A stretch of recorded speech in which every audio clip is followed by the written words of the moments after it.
ओम शांति 4/8/2023 की मुरली है। मुख्य रूप से बाबा ने कहा, मैं तुम्हें पवित्र प्यार की दुनिया का मालिक बना देता हूँ। टीचर बन तुम्हें ऐसी पढ़ाई पढ़ाता हूँ जो तुम बहिश्त की बीवी बन जाते हो। यह पढ़ाई है मनुष्य से देवता बनने की। यह ज्ञान रत्न तुम्हें विश्व का मालिक बना देता है। फिर कहा, बाप आए हैं तुम्हारे लिए स्वर्ग की नई दुनिया स्थापन करने, इसलिए इस नरक से दिल न लगाओ, इसे भूलते जाओ। फिर कहा, बुद्धि से बेहद का संन्यास करना है। पुरानी देह सहित जो कुछ इन आँखों से दिखाई देता है उनसे ममत्व निकाल बाप और स्वर्ग को याद करना है। अब सुनते हैं महावाक्यों को विस्तार से।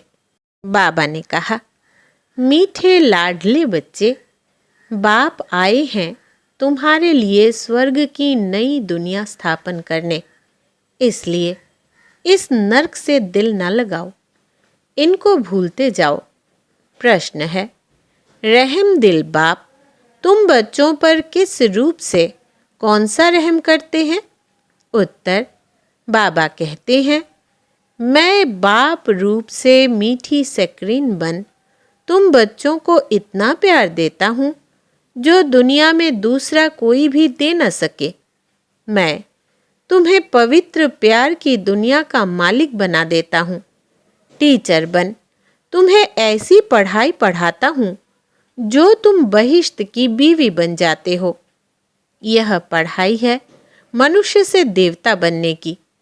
यह ज्ञान रत्न तुम्हें विश्व का मालिक बना देता है। गीत है, कौन है माता कौन है पिता। ओम शांति। बच्चों को ओम शांति का अर्थ समझाया जाता है। ओम का अर्थ है आई एम आत्मा। मैं आत्मा निराकार परमात्मा की संतान हूँ। शरीर का फादर वो है जिसने जन्म दिया है। उनको कहा जाता है शरीर को जन्म देने वाला फादर, और शिव बाबा है आत्माओं का बाप। वो तो है ही है। ढेर के ढेर करोड़ों आत्माएं अपनी निराकारी दुनिया में रहती है। वहाँ सदैव निर्विकारी ही है। विकारी तो परम धाम में रह न सके। पहले तो यह बात पक्की करनी पड़ेगी, मैं आत्मा, मेरा बाप परमात्मा। आत्मा के संबंधी सब भाई भाई हैं। इस शरीर के बाप को कहा जाता है लौकिक बाप। आत्मा के बाप को कहा जाता है पारलौकिक बाप, जो सभी का एक ही है। पुकारते भी है ना, ओ गॉड फादर, ओ पतित पावन, रहम दिल। यह आत्मा ने पुकारा बाप को। आत्मा इस शरीर के साथ दुखी है। फिर सतयुग में आत्मा को शरीर के साथ सुख है, इसलिए उसका नाम ही है सुखधाम स्वर्ग। यह है नरक। गाया भी जाता है ना, दुख में सिमरन सब करे। याद करते हैं पतित पावन को, समझते हैं पतित पावन बाप ऊपर परम धाम में रहता है। गंगा को पतित पावनी नहीं कहेंगे। गंगा को तो इन आँखों से देखा जाता है। निराकार बाप को अथवा आत्मा को नहीं देखा जा सकता। परम पिता परमात्मा प्राणदाता, जो दिव्य चक्षु विधाता है, उनको कहा जाता है ओ गॉड फादर, क्रिएटर। अच्छा, फिर मदर कहाँ से आई? मदर बगैर बाप सृष्टि की रचना कैसे रचे? मदर तो ज़रूर चाहिए ना। गॉड फादर मनुष्य सृष्टि का रचयिता, वो है सबका बाप। फादर है तो मदर भी ज़रूर होगी। बाप आकर समझाते हैं, मैं हूँ ही निराकार। मैं जब आऊँ, शादी करूँ, तब बच्चे होंगे। परंतु शादी तो करनी नहीं है, बच्चे पैदा करने हैं, शादी बगैर। बच्चों को मैं एडप्ट करता हूँ। समझो, कोई को स्त्री नहीं है, चाहते हैं कि अपनी मिल्कियत किसको देकर जाऊं। फिर धर्म के बच्चे बनाते हैं, एडप्ट करते हैं, तो माँ बाप दोनों ठहरे ना। तो बेहद का बाप कहते हैं कि मैं भी फादर हूँ, मैं कैसे रचूं? समझ की बात है ना। बाप खुद आकर समझाते हैं, मुझे शरीर तो चाहिए ना, तो इनका आधार लेता हूँ। तुम कहते हो हम ईश्वर की संतान है। ईश्वर की संतान तो सब है, परंतु इस समय बाप सम्मुख आया हुआ है। तुम बच्चों को गोद में लेते हैं। तुम समझते हो हम बाबा के बच्चे बने हैं। बाप है स्वर्ग का रचयिता। स्वर्ग का मालिक बनाने के लिए राजयोग सिखलाते हैं।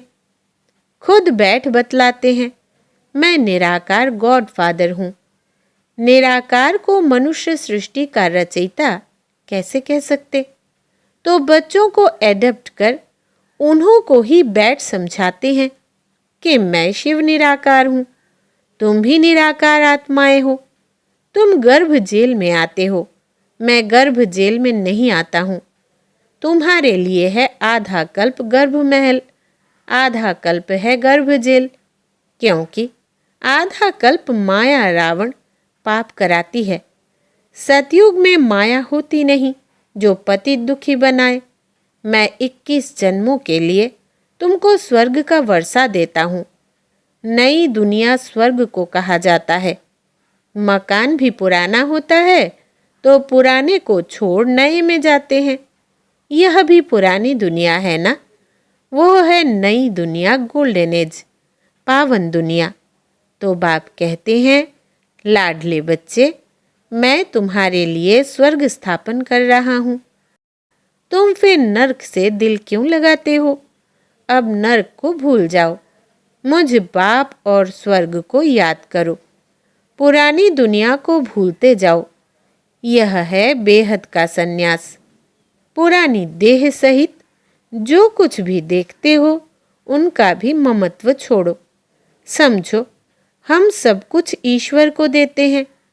यह शरीर, धन, दौलत, बच्चे आदि सब खत्म हो जाने वाले हैं। यह वही महाभारी महाभारत लड़ाई है जिसके द्वारा मुक्ति, जीवन मुक्ति के गेट्स खुलने हैं। हरि का द्वार कहते हैं ना। हरि कहा जाता है श्री कृष्ण को।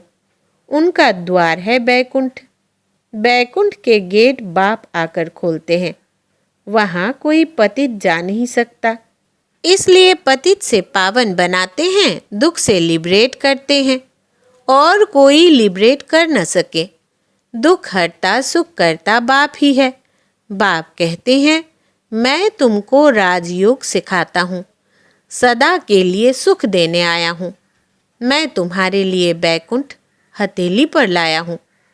तुम राजयोग सीखकर मनुष्य से देवता बनते हो। बुद्धि भी कहती है कि बरोबर समझ की बातें हैं। समझो यह पुरानी दुनिया है, फिर यह नई बनेगी। सर्वशक्तिवान एक ही बाप है जो अपनी शक्ति से स्वर्ग का मालिक बनाते हैं। चाहते भी हैं एक राज्य हो, ऑलमाइटी अथॉरिटी राज्य हो। सो तो सतयुग त्रेता में अटल अखंड सुख शांतिमय देवी देवताओं की राजधानी थी। कोई विघ्न नहीं था। उनको अद्वैत राज्य कहा जाता है। दूसरा धर्म ही नहीं जो दुखी बने। अभी देखो, भल क्रिश्चियन एक ही धर्म के हैं तो भी उन्हों की आपस में बहुत लड़ाई होती है, क्योंकि माया का राज्य है। सतयुग में माया होती नहीं। अभी कहते हैं, ओ गॉड फादर रहम करो। बाप कहते हैं, रहम तो सब पर करूँगा। सब बच्चों को पापों से मुक्त करता हूँ, अर्थात पतित दुनिया से लिबरेट करता हूँ। तुम सब आत्माओं को ले जाता हूँ निराकारी दुनिया में। बाकी शरीर तो भस्म हो जाएंगे।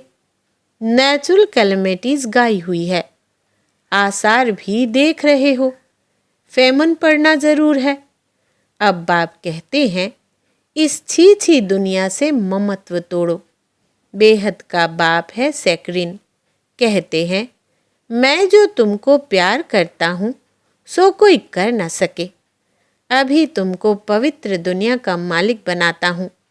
राजाई के लिए तुम पढ़ रहे हो। एम ऑब्जेक्ट बुद्धि में है। नया तो कोई समझ न सके जब तक कि कोई बैठ उनको समझावे।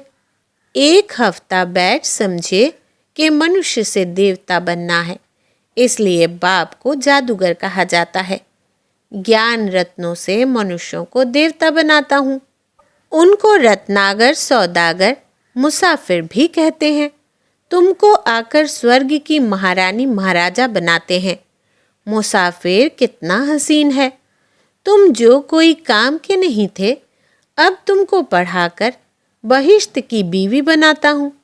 तुम जानते हो हम सूर्यवंशी चंद्रवंशी बनने के लिए पढ़ रहे हैं।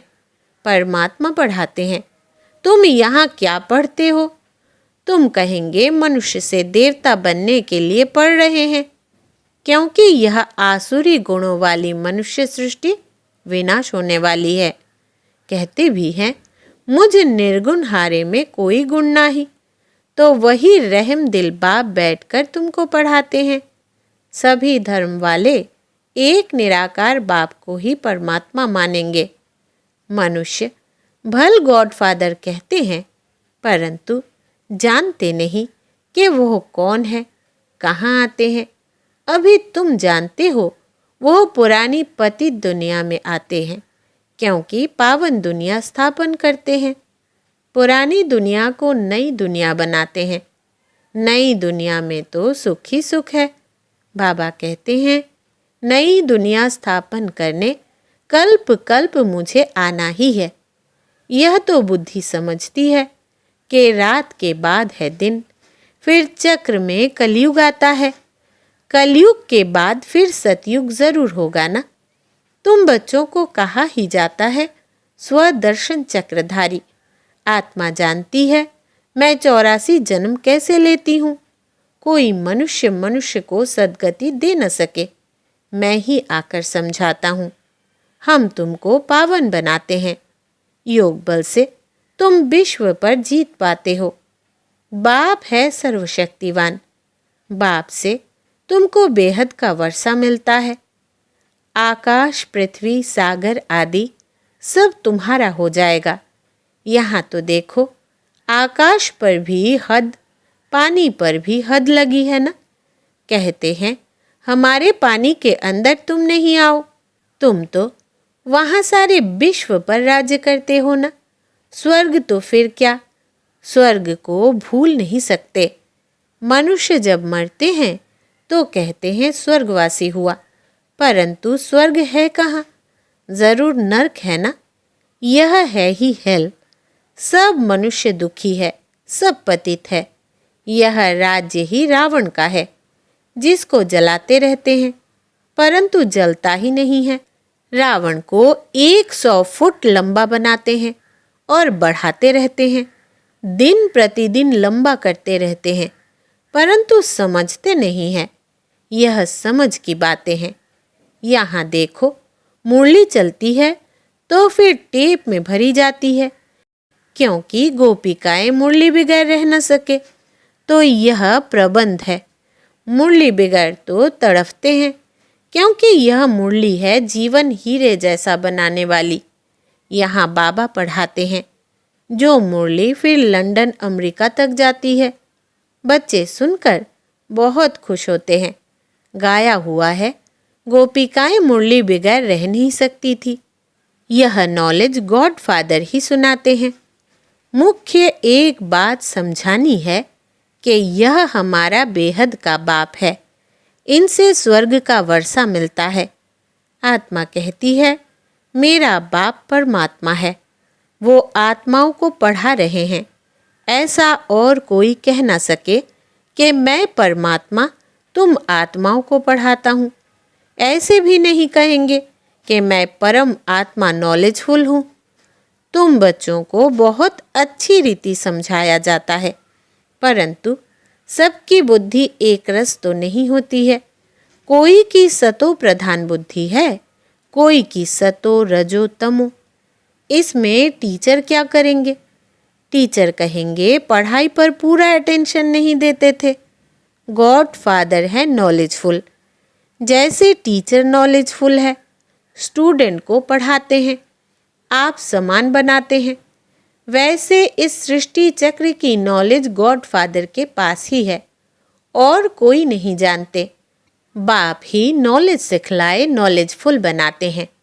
बाप है नॉलेजफुल, सबसे ऊंच है, ऊंचा जिसका नाम है, ऊंचा ठाव है। ब्रह्मा विष्णु शंकर है सूक्ष्म वतनवासी।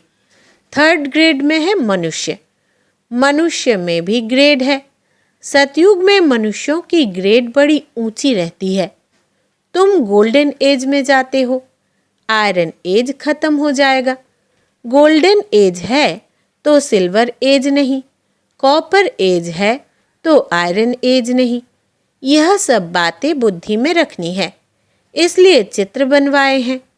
सतयुग में बहुत थोड़े मनुष्य होते हैं, कलयुग में तो ढेर के ढेर मनुष्य है। पूछते हैं, बाबा विनाश कब होगा? विनाश तब होगा जब नाटक पूरा होगा, सब चले जाएंगे। बाबा है मुक्ति जीवन मुक्ति का गाइड। वो रहते हैं परम धाम में। तुम भी वहाँ के रहने वाले हो, यहाँ आए हो पाट बजाने। बाप कहते हैं, बच्चे तुम्हें माया पर जीत पानी है, इसमें हिंसा की कोई बात नहीं है। सतयुग में हिंसा होती नहीं, वहाँ है ही संपूर्ण निर्विकारी देवी देवताएं। अच्छा, मीठे मीठे सिकिलधे बच्चों प्रति माता पिता बाप दादा का याद प्यार और गुड मॉर्निंग। रूहानी बाप की रूहानी बच्चों को नमस्ते और हम रूहानी बच्चों की रूहानी बाप दादा को याद प्यार, गुड मॉर्निंग और नमस्ते बाबा नमस्ते। धारणा के लिए मुख्य सार, पहला, बुद्धि से बेहद का संन्यास करना है। पुरानी देह सहित जो कुछ इन आँखों से दिखाई देता है, उनसे ममत्व निकाल बाप और स्वर्ग को याद करना है। दूसरा, पढ़ाई को अच्छी रीति धारण कर बुद्धि को सतो प्रधान बनाना है। मुरली ही पढ़ाई है, मुरली पर बहुत बहुत ध्यान देना है। वरदान है आज का, भाग्य की नई नई स्मृतियों द्वारा पुरुषार्थ में रमणीकता का अनुभव करने वाले मन दुरुस्त भव।